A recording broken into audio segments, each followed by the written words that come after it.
రోజు ఎప్పటికప్పుడు ప్రతిరోజు నాకు ఎప్పుడప్పుడు ఆశ్చర్యం అనిపిస్తూ ఉంటుంది. బయట రాష్ట్రంలో ఏమేమి జాయినింగ్లు అవుతున్నాయో వేరు, కానీ కొడంగల్లో ప్రతిరోజు కాంగ్రెస్ కార్యకర్తలను మన పార్టీలో చేర్చుకుంటున్న గౌరవ మాజీ శాసనసభ్యులు తప్పకుండా మళ్ళీ రాబోయే రోజుల్లో రేవంత్ రెడ్డి గారిని మళ్ళీ తిరిగి ఓడగొట్టబోయే నాయకుడు పట్నం నరేందర్ రెడ్డి గారు, సోదరి విజితారెడ్డి గారు, మా తమ్ముడు మహిపాల్ గారు, ఇంకా ఇంతకుముందు అద్భుతంగా మాట్లాడిన తమ్ముడు మల్లేష్ గారు, సోదరుడు సురేందర్ గారు, ఇంకా వేదిక పైన ఉన్న రామరెడ్డి గారు, ఇంకా ఇతర సీనియర్ నాయకులందరికీ ఎవరో పేర్లు నేను చెప్పలేదో వాళ్ళు జర మనసులోనే తిట్టుకోరి, బయటకు తిట్టకోరి అని కోరుతూ పేరు పేరున అందరికీ నమస్కారం. ఇలా ఎట్లున్నదంటే పొద్దున్న ఇక్కడికి వచ్చేటప్పుడు ఒక వీడియో చూసిన నేను. పార్టీ మారినారు, కొంతమంది మన ఎమ్మెల్యేలు మన పార్టీలో గెలిచిన కొంతమంది పోయినారు. పోయినాక సరే పోయిన వాళ్ళు పోయినామని చెప్పుకోవాలి కదా, ఏ పార్టీలు ఉన్నావా అంటే ఈ పార్టీలు ఉన్నాయని చెప్పుకోవాలి. ఇక్కడికి వస్తుంటే ఆ వీడియో చూసిన విలేకరు అడుగుతాడు, ఏ పార్టీలు ఉన్నావు సార్ నువ్వు అంటే, ఏ పార్టీలు ఉండాలనో గా పార్టీలనే ఉన్నా. ఇప్పుడు మీకు పిల్లలు ఉంటారు అందరు ఇళ్ళలో, పిల్లగాడు బయటికి పోయింది అనుకో, బయటికి పోయినాక కొద్దిగా ఆలస్యమైంది అనుకో, 9:30 10 అవుతుంది, పిల్లగాడు ఇంటికి వస్తలేడు, ఫోన్ చేసినావు, యాడున్నవరా అంటే నేను యాడు ఉండాలనో గాడినే ఉన్నాను అనుకో, వాడు ఏమంటావు, నువ్వు దౌడమికి దంపో, ఇంటికి రాగానే నువ్వు వేస్తావా లేదా, ఏమరా బాగా మాట్లాడుతున్నావు అని. ఈ అతి తెలివితేటలు ఇలా చూస్తున్నాం, కొత్త కొత్త విచిత్రమైన 20 నెలల్లో విచిత్రమైన అనుభవాలు. ఇప్పుడు రాష్ట్రంలో 10 ఏళ్ళ బుడ్డ పొలగాన్ని పట్టుకొని అడిగినా, తమ్మి కాలే ఆదాయ ఇవాళ ఏ పార్టీలో ఉన్నాడంటే ఏం చెప్తారు, కాంగ్రెస్ అని చెప్తారు. కానీ స్పీకర్కి అర్థమవుతలేదు, మీ వికారాబాద్ ఎమ్మెల్యే గారికి మాత్రం ఆయన ఏ పార్టీలో ఉన్నాడో శోధించి పరిశోధించి మళ్ళీ ఎంక్వైరీ పెట్టి చెప్తారట. ఇంకా విచిత్రం నేను చూస్తూ ఉన్నా, అంటే రేవంత్ రెడ్డి గారి పరిపాలన వచ్చినాక, కాంగ్రెస్ పరిపాలన వచ్చినాక అనుభవాలు ఎంత తమాషాగా ఉన్నాయంటే, పాపము ఆ ఎమ్మెల్యేల పరిస్థితి 10 మంది పోయిన వాళ్ళు ఎట్లా తయారైందంటే, అయ్యా మీరు ఏ పార్టీలో ఉన్నారంటే సుప్రీంకోర్టులోనేమో మేము బీఆర్ఎస్లోనే ఉన్నాం, కేసీఆర్ నాయకత్వంలో ఉన్నామని అక్కడ రాస్తాను. మరి నువ్వు కండువా కప్పుకున్నావు కదా అంటే, ఏ దేవుని కండువా, అది కాంగ్రెస్ కండువా కాదు, ముఖ్యమంత్రి గారు బాగా దేవుడు అంటే ప్రేమ, అందుకే మాకు దేవుని కండువా కప్పిండు. ఇట్లా విచిత్రమైన ఒక పరిస్థితి గత 20 నెలలుగా హైదరాబాద్కి వెళ్ళి మొదలు పెడితే కింద ఉండే ఒక చిన్న పల్లెటూరు దాకా అదే పరిస్థితి కనబడుతూ ఉన్నది. చాలా గమ్మత్తైన పరిస్థితి. ఒక ముఖ్యమంత్రి ఎట్లా ఉండాలో రాష్ట్రానికి ఎట్లా నాయకత్వం వహించాలో, ఎంత అద్భుతంగా పనిచేయచ్చో భారతదేశానికి చూపెట్టింది మన నాయకుడు కేసీఆర్ గారు. కానీ ఒక ముఖ్యమంత్రి ఎట్లా ఉండొద్దో, ఎట్లాంటి మాటలు మాట్లాడొద్దో, ఎటువంటి పనులు చేయొద్దో చూపెడుతున్నది రేవంత్ రెడ్డి గారు. నాకు తెలియక అడుగుతా, ఇప్పుడు ఇక్కడ ఇంతమంది వచ్చారు, మీరు పరిగికి వెళ్ళి లోపల చాలామందికి చాలా కష్టాలు ఉంటాయి. ఇప్పుడు కొద్దిగా సురేందర్ బయటపడ్డాడు, మల్లేష్ బయటపడ్డాడు, కొంత కష్టం గిట్లున్నది గట్లున్నది అని చెప్పారు. కానీ కడుపులో ఏమున్నా, ఆఖరికి జేబులో పైసలు లేకపోయినా, బాగా అప్పులున్నా, ఒక్కొక్కరి మీ నెత్తి మీద 50 లక్షల కోటి రూపాయలు అప్పున్నా, లోపల బనీన్ చినిగిపోయినా, బనీన్ పొక్కలు పడ్డా, బయటికి మాత్రం కడకంగి కద్దరంగి వేసుకొని షాన్ మే ఫరక్ నియానా అని చెప్పి బయట తిరుగుతాం, అంతేనా? అట్లే ఉంటామా లేదా? ఎందుకంటే అట్లుంటేనే మళ్ళీ ఎవడన్నా పైసలు ఇచ్చి ఇస్తాడు, లేకపోతే ఎవడిస్తాడు అప్పు, మళ్ళీ ఎవడు ఇయ్యాడు కదా. కానీ రేవంత్ రెడ్డి కథ ఎట్లుంది, నేను ఢిల్లీకి పోతే నాకు అపాయింట్మెంట్ ఇస్తలేరు, నేను దెబ్బన చెప్పులు ఎత్తుకపోతేనేమో అపాయింట్మెంట్ ఇస్తలేరు, ఎవడన్నా చెప్తాడు ఎట్లా ముఖ్యమంత్రి? ఈ విచిత్రం. ఇప్పుడు దబ్బన ఒక మాట అనుకో, నేను మహేష్ రెడ్డి అన్న దగ్గర అప్పు తీసుకున్నా, ఎంతో 1 లక్ష రూపాయలు అప్పు తీసుకున్నా అనుకో, తీసుకొని మహేష్ అన్న నాకు బాగా కష్టం ఉందే, జరా ఒక 1 నెల రోజులు ఇస్తా అని చెప్పిన. మరి నేను 1 నెల రోజులు నాకు వెళ్ళలేదు, నేను ఇయ్యలే. 2 నెలలు అయింది ఇయ్యలే, 6 నెలలు అయింది ఇయ్యలే. మహేష్ అని నువ్వుకుంటాడా? ఏమాయబాయి నువ్వు చెప్తివి, మస్తుగా చెప్తివి, ఇస్తలేవు, ఏం సంగతి అడుగుతాడా? అడగడా? 1 నెల రోజుల్లో నేనే చెప్తి. మరి 6 నెలలు అయిపోయాయి, అడిగింది అనుకో, ఇక నేను ఏం చేయాలి? నిజానికైతే నిజాయితీ ఉన్నోన్నైతే, అరే 1 లక్ష వెళ్తలేవే, 50,000 వెళ్తున్నాయి, 50,000 ఇస్తా, ఇంకో 50,000 మళ్ళీ ఇస్తానా, ఇక మిత్తి మాఫ్ చేయరా, దండం పెడతా అని బతిమలు ఆడుకోవాలి. కానీ ఇవాళ రేవంత్ రెడ్డి కథ ఎట్లుంది, ఏమైనా 100 రోజులలో గ్యారంటీని అమలు చేస్తా అన్నావు, అందరికి అన్నీ ఇస్తా అన్నావు, మరి ఇవాళ ఇస్తలేవేందా అంటే ఏమంటుండే ఎరికేనా? ఏం చెప్తారా, నన్ను కోసుక తింటారా? ఏం చెప్తారా నన్ను మీరు? కోసుక తింటారా? కోసుక తినేందుకు నువ్వు ఏమైనా సేపువా, మామిడికాయవా, ఏంటిది నువ్వు?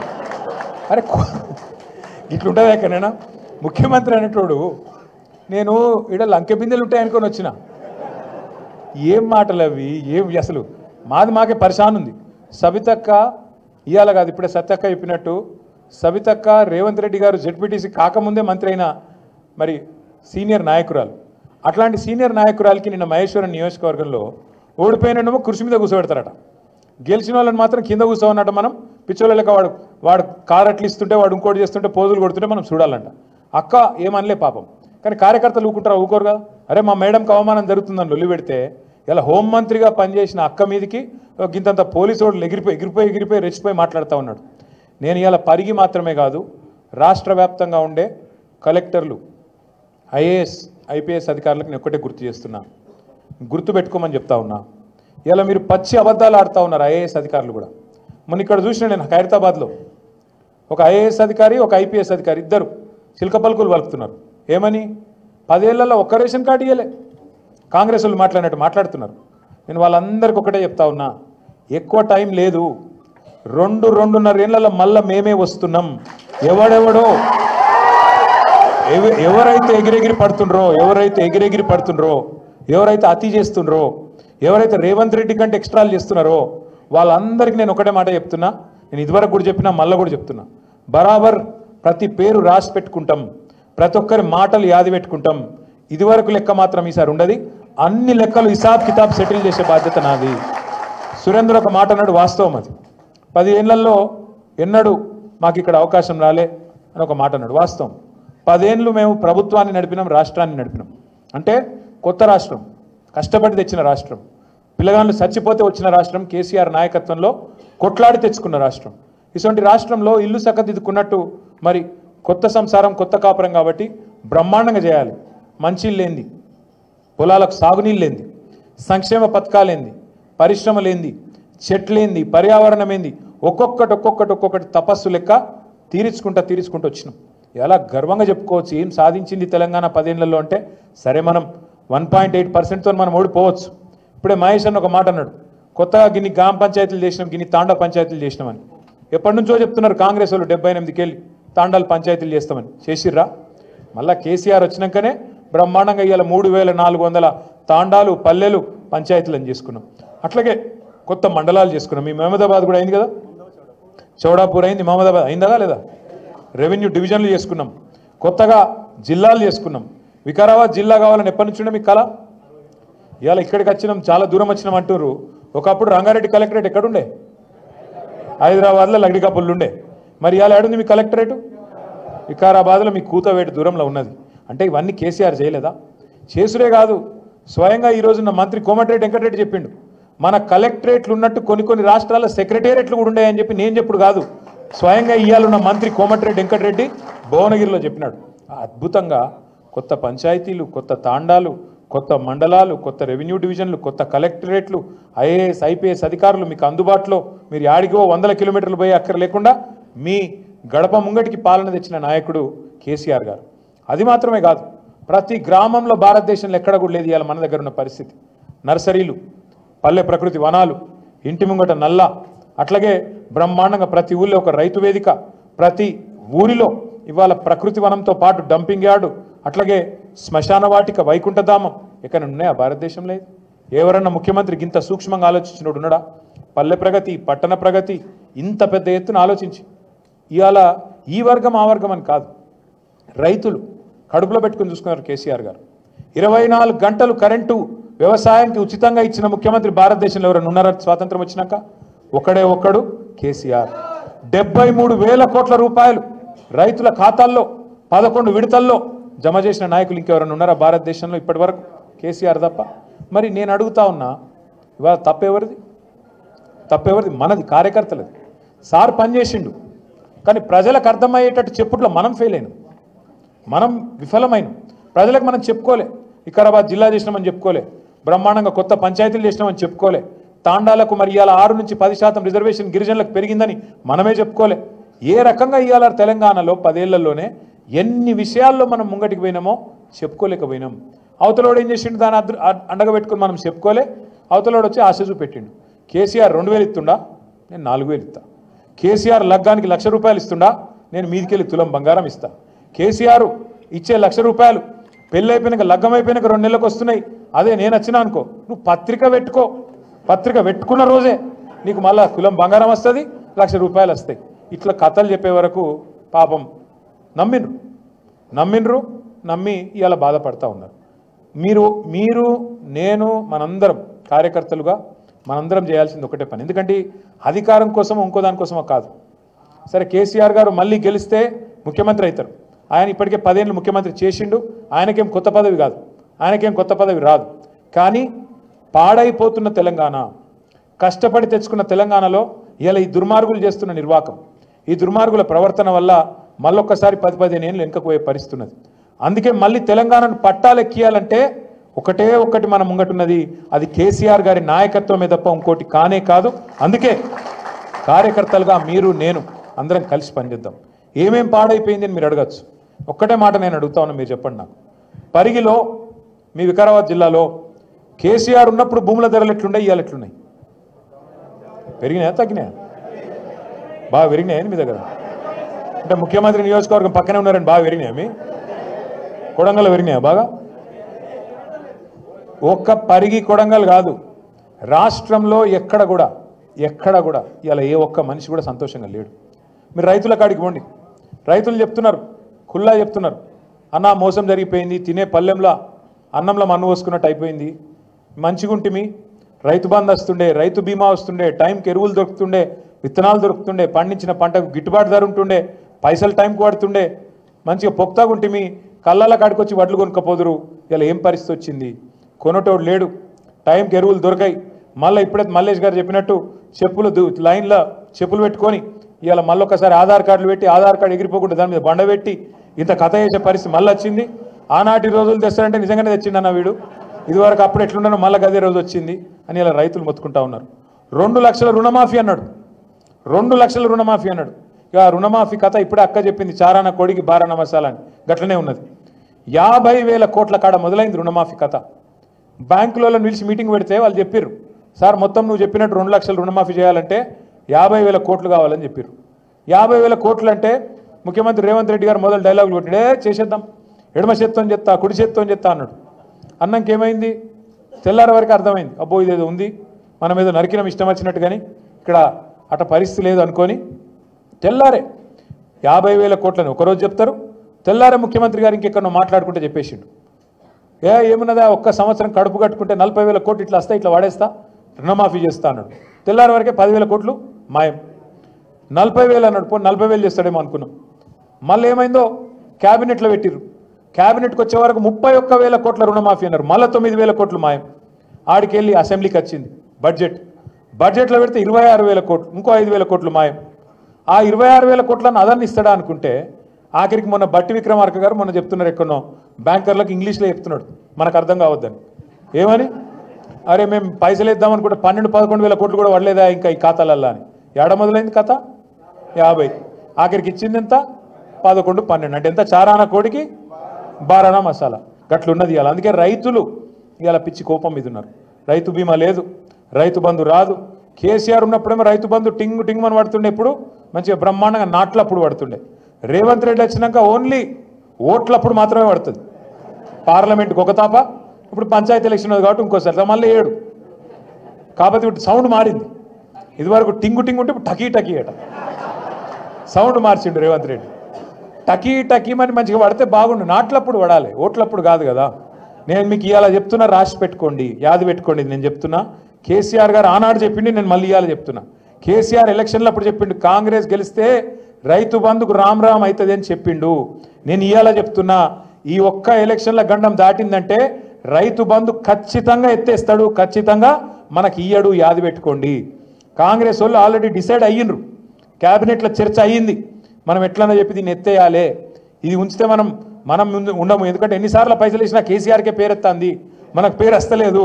రైతు బంధు అనగానే కేసీఆర్ యాదికి వస్తుండు, మనం యాదికి వస్తలేము, కాబట్టి ఇది పెట్టి లాభం లేదు, తీసేయాలని వాళ్ళు ఆల్రెడీ డిసైడ్ అయ్యిండ్రు. అదొక్కటే కాదు, రైతులు ఒక్కరే కాదు, ఇలా మా ఆడబిడ్డలు నెలకు ఏం చెప్పిండు? 2,500 కోడలకు 2,500, అత్తకు అరే 4,000 రయ్యా, తక్కువ చేస్తారు. అత్తకు 4,000, కోడలకు 2,500. ఇవాళ అత్తకు కోడలకు పంచాయతీలు అవుతున్నాయి ఇళ్ళల్లో. మొన్ననే నేను అక్కడ దాని పేరు కోదాడ పోయినా. కోదాడ పోతే మన నాయకుడు ఒక ఆయన ఇంట్లో శుభకార్యం జరిగింది, పెళ్ళి అయిందంటే పోతే అత్త కోడలు కొద్దిగా ఏదో కొట్లాడుకున్నట్టున్నారు, సీరియస్గా ఉన్నారు, మాట్లాడతలేరు. నేను ఫోటో దిగుతందుకు నన్ను దగ్గర రమ్మన్నారు, అటు ఇటు నిలబడ్డా. నేను అత్త కోడలను చూస్తలేదు, కోడలు అత్తలను చూస్తలేదు. నాకు డౌట్ వచ్చింది, ఏదో తేడా ఉంది వ్యవహారం అని అడిగిన అత్తను. ఏందమ్మా ఏదో ఒకళ్ళ కోపంగా ఉన్నావు, ఏం సంగతి అంటే, ఏం తెచ్చింది కోడలు, నెలకు 2500 వస్తుంది అనుకున్నా, ఏం లానే లేదు, కొత్త కోడలు వస్తే అని ఆయమంటుంది. అనగానే కోడలి పిల్ల కూడా బాగా గడుస్తుంది. అత్త నీకు 4000 అని నీకు వచ్చిందా, నువ్వు తెచ్చినావా? నేను అనుకున్నా, వామ్మ రేవంత్ రెడ్డి ఎంత పని చేస్తేవిరా అయ్యా, ముందే ఎంత పని చేస్తుంది, అత్త కోడలకు పంచాయతీలు కూడా పెడుతున్నావు కొత్తగా నీ వల్ల. ఇటువంటి పరిస్థితి అలా ఒక కోదాడలనో ఒక పరిగిలనో కాదు, రాష్ట్రం అంతటా ఉన్నది. మోసం కాని వ్యక్తి, మోసపోని వ్యక్తి ఈరోజు రాష్ట్రంలో ఎవరూ లేరు. నిన్న మీరు చూడొచ్చు, ఢిల్లీకి పోయిండు రేవంత్ రెడ్డి గారు, ఆయన ప్రభుత్వం మొత్తం. ఒక ముఖ్యమంత్రి ఢిల్లీకి పోతే, ఒక నాయకుడు, దమ్మున నాయకుడు ఢిల్లీకి పోతే ఏం చెప్పాలా? బీసీ రిజర్వేషన్ల విషయంలో పోతున్నా, నేను తీసుకునే వస్తా అని చెప్పాలి. కేసీఆర్ ఎట్లా చెప్పిండు? నేను ఆంధ్రప్రదేశ్ నుంచి పోతున్న ఢిల్లీకి, తిరిగి తెలంగాణలోనే కాలు పెడతా అన్నాడా లేదా? తెచ్చిండా లేదా? గది దమ్మున నాయకుడు చేసే పని. మరి రేవంత్ రెడ్డి గారు ఏమన్నారు? నేను చేస్తా, ఇది చేస్తా, అది చేస్తా అని పోయిండు. ఇక ఆడ ఉపన్యాసాలు, వీళ్ళు ఒకరిని మించి ఒకరు మైకులు. ఒక ఆయన ఎమ్మెల్యే సాబ్ మాట్లాడుతుంటే నేను చూస్తూ ఉన్నా, మోడీ గారిని వంగబెట్టి గుద్దుతూనే వస్తాయి రిజర్వేషన్ అని కూడా అంటాడు. ఈ గుద్దుడేంది, తన్నుడేంది, గీ పని గాడబోతారు ఎవడన్నా పోయి. ఇవాళ ఏం సాధించారు మరి? బీసీలకు మీరే చెప్పారు కదా, కామారెడ్డిలో బీసీ డిక్లరేషన్ అని పెట్టి మీరే చెప్తిరి 42% రిజర్వేషన్ ఇస్తాం. ఏది ఓన్లీ ఎలక్షన్లలో కాదు, విద్యల, ఉద్యోగాలల్లా, ప్రభుత్వ కాంట్రాక్ట్లల్లా, రాజకీయంలో, 4 42% రిజర్వేషన్ ఇస్తాను నువ్వే చెప్పినావు. ఆ రోజు నువ్వు చెప్పలే కదా బీసీ డిక్లరేషన్లో, రాహుల్ గాంధీ ప్రధానమంత్రి అయితేనే ఇస్తా అని చెప్పినావు ఆ రోజు. ఆ రోజేమో అందరికీ మీరు ఓట్లు వేయండి బీసీలందరూ, నేను 42% రిజర్వేషన్ ఇస్తా అని చెప్తివి. అదొక్కటే మాత్రమే కాదు, ఇంకేం చెప్పిండు? బీసీ సబ్ ప్లాన్ తెస్తా, చట్టబద్ధత తెస్తా, ఒక్కొక్క రూపాయి ప్రభుత్వం ఖర్చు పెడితే అలా 42% బీసీలకు పోయేటట్టు చట్టబద్ధత తెస్తా అని చెప్పినావు. చేసినావా మరి? నీ చేతుల పని కదా అది. సరే, రిజర్వేషన్లు అంటే నీ చేతులు లేవనుకుందాం, ఢిల్లీ చేతులు ఉన్నాయి అనుకుందాం ఒక నిమిషానికి. మరి నీ చేతిలో బీసీ సబ్ ప్లాన్ ఉన్నది, సంవత్సరానికి 20,000 కోట్ల బడ్జెట్ పెడతా అన్నాడు బీసీలకు. 2 బడ్జెట్లు అయిపోయినాయి, 2 కలిపి కూడా 20,000 కోట్లు పెట్టలే, ఖర్చు అయితే 10,000 కోట్లు కూడా పెట్టలే. మరి ఏమైనా 1,00,000 కోట్ల బడ్జెట్, 5 ఏళ్లలో 1,00,000 కోట్లు బీసీలకు పెడతానన్న బడ్జెట్ ఏడవైంది? అది నీ చేతుల్లోనే ఉంది కదా, అది పెట్టాడు. 42% కాంట్రాక్టు, 42% కాంట్రాక్టు ఎవరకు? బీసీలకు ఇస్తా అన్నాడు. మరి మీ పరిగిలో కాంట్రాక్ట్లు అవుతున్నాయా? రోడ్ వర్క్లు అదో ఇది అవుతాయి కదా. 42% వచ్చినాయా బీసీలకు? రాష్ట్రం లెక్కనని వచ్చినాయా? మరి ఇవన్నీ అయితే నీ చేతిలో ఉన్నాయి కదా. ఒక జీవో ఇస్తే అయిపోతుంది కదా, అసెంబ్లీ పెట్టి బీసీ సబ్ ప్లాన్ పాస్ చేయొచ్చు కదా, బడ్జెట్లకి 20,000 కోట్లు ఇవ్వచ్చు కదా. ఇవేవి ఇయ్యడంట, ఇక్కడ ఆయన చేతులున్నాయేమో ఇయ్యడంట. కానీ ఢిల్లీకి పోయి రిజర్వేషన్లు సాధిస్తాను పోయిండు. అట్లా కూట్ల రాయిది అనేవాడు ఏట్ల రాయిది ఇస్తాను పోయిండంట. అయితే ఇళ్ళతోని అమ్మకు అన్నం పెట్టినోడు చిన్నమ్మకు బంగారు గాజులు చేస్తాడా? అంటే ఇంత విచిత్రమైన మనిషి. ఇంకా గమ్మత్ ఏంటంటే, ఆడపోయి మళ్ళీ కేసీఆర్ తిట్టుడు ఢిల్లీకి పోయి. రేవంత్ రెడ్డి గారికి ఒక సమస్య ఏదో ఉన్నది, ఖచ్చితంగా ఉన్నది ఆయనకు. కేసీఆర్ పేరు తీసుకోకుండా ఉపన్యాసం చెప్పాడు ఆయన. మీరు చూడుర్రి, పాపం కేసీఆర్ గారు ఏమన్నాడు? ఆయన 20 నెలలు ఆయన పని ఆయన చేసుకుంటాడు, ఆరోగ్యం మీద కొద్దిగా డీలా పడేది, మంచిగా చేసుకునే ప్రయత్నంలో కేసీఆర్ గారు ఉన్నారు. ఈయన రోజు అది ఎక్కడైనా సరే, ఢిల్లీ అయినా అసెంబ్లీ అయినా ఏడ మాట్లాడినా నిద్రలో కూడా కలవరిస్తున్నా, నా డౌట్. వాళ్ళ భార్యను అడగాల మరి, నిద్రలో కూడా కలవరిస్తున్నా ఏం పేరు, కేసీఆర్ పేరు. అంటే ఎంత ఫోబియా పట్టుకుందంటే, ఎందుకు ఇంత భయం నీకు? నువ్వు ముఖ్యమంత్రి కావాలనుకున్నావు, అబద్ధాలు చెప్పినావు, 420 అడ్డమైన హామీలు ఇచ్చినావు, ప్రజలు నమ్మినరు, ఓటేసిరు, నీకు అవకాశం ఇచ్చిర్రు, పని చేయి. 6 గ్యారంటీలు అన్నావు, పని చేయి. ఎందుకు ఈ డ్రామాలు? నేను అడుగుతా, బీసీలను మోసం చేస్తున్నావు రేవంత్ రెడ్డి, నువ్వు డ్రామా చేస్తున్నావు అన్నా అంటే నన్ను తిడతాడు నిన్నాడు. నీది డ్రామా, నీ పేరే డ్రామా. ఎవరది డ్రామా? నేను అంటున్నా ఇవాళ రేవంత్ రెడ్డి గారు, రాహుల్ గాంధీతో నీ దోస్తీ ఒక పెద్ద డ్రామా, మోడీ గారితో నీ కుస్తీ ఇంకా పెద్ద డ్రామా, చంద్రబాబుతో నీ దోపిడి, చంద్రబాబు చేస్తున్న జల దోపిడీ విషయంలో నువ్వు ఫైటింగ్ చేస్తున్నట్టు చేసుడు, అది పెద్ద డ్రామా. నీ మేనిఫెస్టో ఒక పెద్ద డ్రామా, నీ డిక్లరేషన్ దానికంటే పెద్ద డ్రామా. అన్నిటికీ మించి అసలు నువ్వు కాంగ్రెస్ పార్టీలో ఉంటావని నమ్మించుడే దానికంటే పెద్ద డ్రామా. అరే రే రే రే, ఎట్లా నమ్ముతారో నాకైతే అర్థం కాదు. ఈ మనిషిని తెలిసినాక, ఈ మనిషిని చూసినాక ఎట్లా నమ్ముతారో నాకు అర్థం కాదు. ఎప్పటికప్పుడు మాటలు మారుస్తాడు, కుల్లా చెప్తున్నాడు ఆయన. నేను మోడీ గారు స్కూల్లో చదివినా, చంద్రబాబు కాలేజీకి పోయినా, ఇవాళ రాహుల్ గాంధీ కూడా ఉద్యోగం చేస్తున్నా. అంటే రేపు ఇంకెటన్నా మిగతా అని చెప్తున్నట్టే కదా లెక్క. ఎటు సందు దొరికితే అటు పోతా. ఒక సిద్ధాంతం లేదు, ఒక నిబద్ధత లేదు, ఏది లేదు. అందుకే నేను అనేది, అందరికీ అన్ని విషయాలు అర్థమైనాయి. ఇవాళ రైతులకు అర్థమైనాయి, మహిళలకు అర్థమైనాయి, పిల్లగాళ్ళకు అర్థమైనాయి. 2 లక్షల ఉద్యోగాలు అన్నాడు, వచ్చినాయా 2 లక్షలు? వాళ్ళు కుల్లా తిడుతున్నారు. ఉన్నకాకమన్న జాబ్ క్యాలెండర్కు దినం పెట్టిండ్రు అక్కడ, ఏది చిక్కడపల్లి లైబ్రరీ కాడ. నేను మంచిగా ఫోటో పెట్టి సంవత్సరం అయిపోయిందని చెప్పి ప్రథమ సంవత్సరికం చేసి పారేసారు. దినం కాదు, సంవత్సరికం చేశారు. సారీ, మొత్తం అందరికీ అన్ని విషయాలు అర్థమైనాయి. కొడంగల్లో సొంత నియోజకవర్గంలో విషయం అర్థమైంది కాబట్టే ఇలా కాంగ్రెస్లో ఎవరు ఉండే ప్రయత్నంలో లేరు. నేను మీ అందరినీ కోరేది ఒకటే, మీ అందరికి చెప్పేది ఒకటి మనసుకి ఎక్కించుకోండి. పెద్దలు ఒకటే చెప్తారు, ఎక్కడ కోల్పోయిన దాన్ని అక్కడనే దేవులాడుకోవాలి, అక్కడనే వెతుక్కోవాలి. ఇవాళ మనం పరిగిలో కోల్పోయినాం.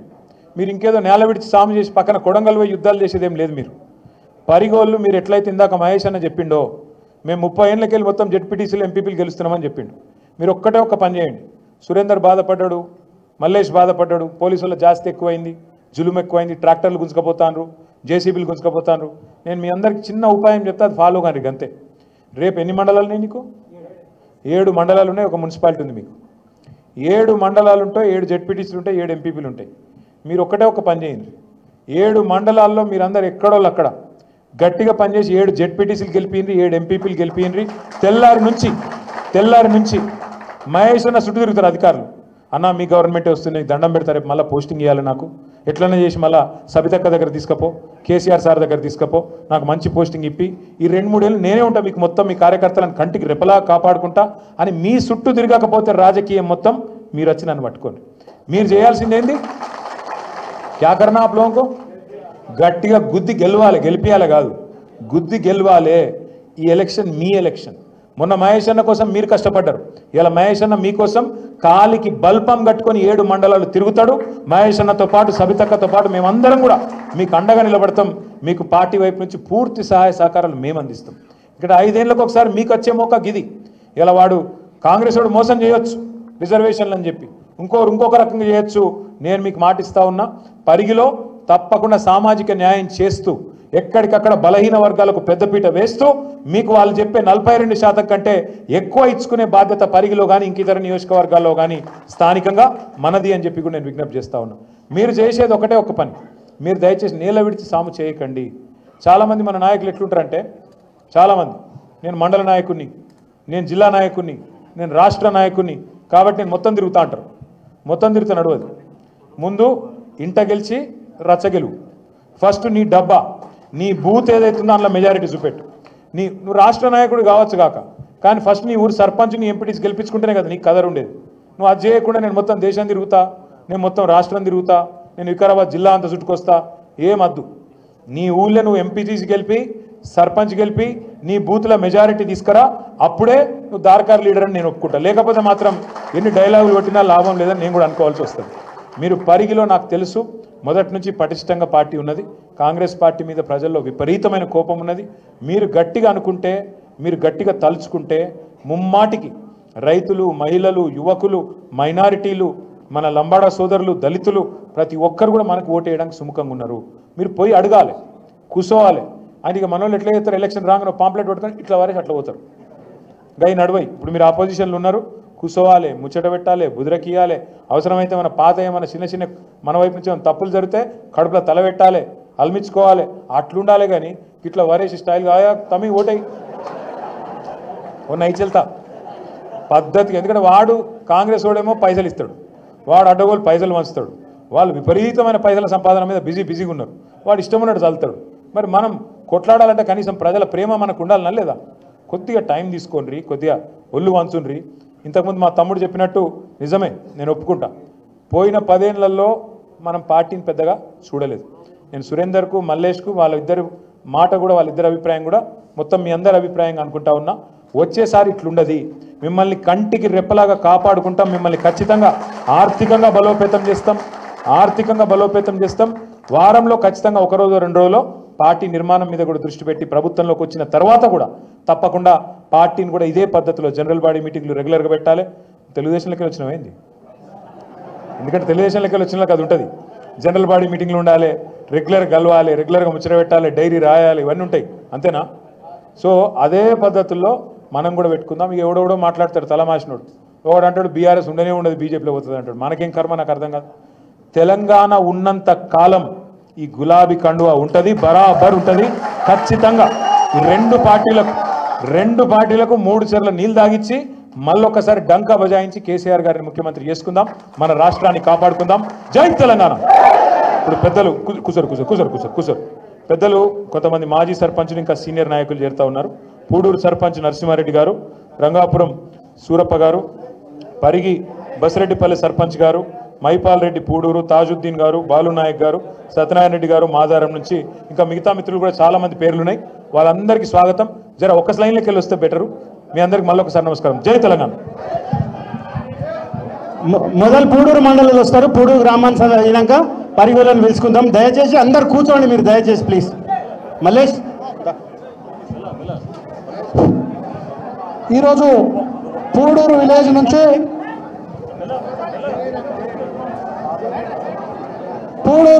పూడూరు మండలం నుంచి నరసింహారెడ్డి గారు ఎక్స్ పిఎస్సిఎసి చైర్మన్, ఎక్స్ సర్పంచ్ గారికి గౌరవ పెద్దలు మన ప్రియతమ నేత కేటీ రామారావు గారి చేతుల మీదుగా వాళ్ళను పార్టీ కండువ కప్పి పార్టీలోకి ఆహ్వానిస్తూ ఉన్నారు.